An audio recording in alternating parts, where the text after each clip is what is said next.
Die Suid-Afrikaanse Litigasiesentrum wil Suid-Afrikaanse wapenuitvoere na die FSA staak en 'n eisige naweek lê voor.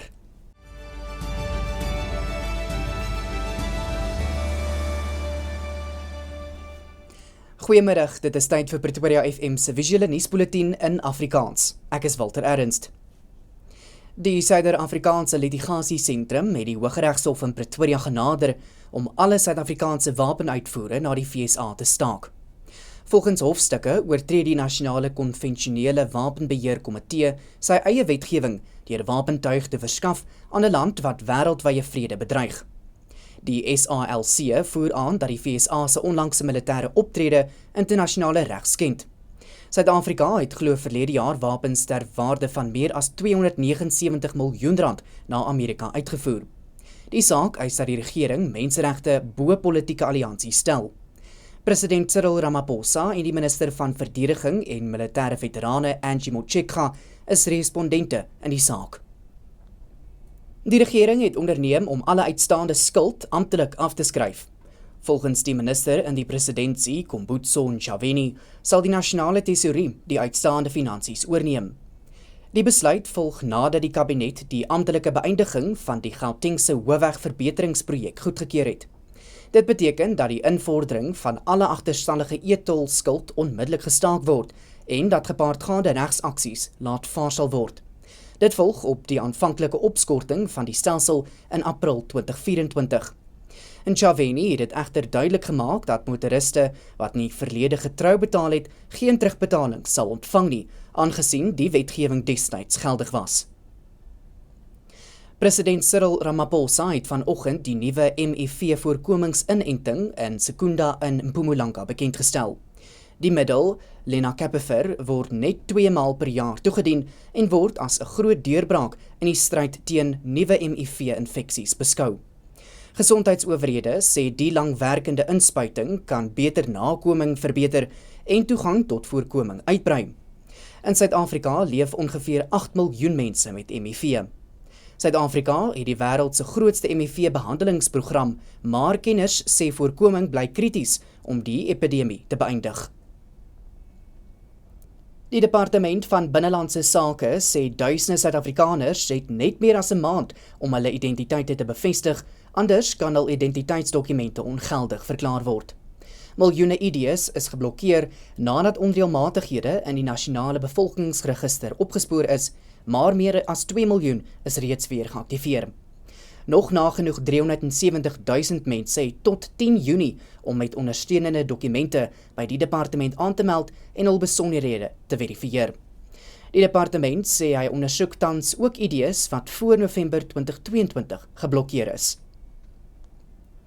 Die Amerikaanse akteur James Handy, bekend vir sy rolle in rolprente soos Jumanji en Top Gun Maverick, is by sy huis in Los Angeles doodgesteek. Die 81-jarige Handy is Woensdag bewusteloos in die voortuin van sy huis in Kalifornië gevind met verskeie steekwonde aan sy bors. Hy is later in die hospitaal oorlede. Die polisie sê die seun van Handy se vriendin, Michelle Glediel, is in hegtenis geneem in verband met sy dood. En die enigste bergpas tussen Suid-Afrika en Lesotho oor die hoë plateaurand van die Drakensberge in KwaZulu-Natal, die SANI-pas, is weens sneeuneerslag gesluit. Volgens 'n woordvoerder van die Departement van Samewerkende Regering en Tradisionele Sake in KwaZulu-Natal, Sinzalwe Mzila, het die ontwrigtende sneeuneerslag en gure weerstoestande hulle genoodsaak om die roete onmiddellik te sluit. Die weervoorspeller van Vox Weather, Michelle Cordier, gee 'n blik van wat jy die naweek kan verwag.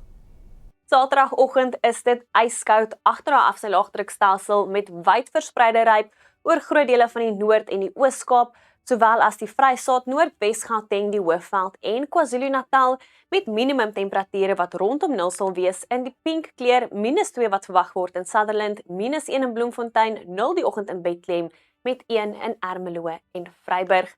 Dan teen die middag bly dit koud oor die binneland met maksimumtemperature net so tussen 10 en 15 grade in die ligte groen kleur wat deurkom, net 13 in Bethlehem, 14 in Bloemfontein, 16 wat verwag word in Johannesburg, temperature in die middel tot laat 20s vir die Laagveld en die Ooskus met temperature wat so rondom 20 sal wees vir die Weskus. Dan is dit 'n meestal droë Saterdag met net 'n paar druppels reën wat steeds kan voorkom oor die kusgebiede van KwaZulu-Natal en die aangrensende binneland. Sondagoggend sien ons weer eens wyd verspreide reën oor die sentrale gedeeltes van die land. Dit sluit weer eens Noordwes, Gauteng en die Hoëveld in, waar minimumtemperature weer eens rondom 0 sal draai met -1 wat verwag word in Bloemfontein, 3 die oggend in Johannesburg en 2 in Newcastle. Teen die middag is dit bietjie warmer in vergelyking met Saterdag, maar dit bly koel met maksimumtemperature tussen 15 en 20 grade oor die sentrale gedeeltes van die land. Pretoria wat nou 'n maksimum van 20 bereik, temperature in die laat tot middel 20s vir die Ooskus en 23 wat nou verwag word in Vredendal.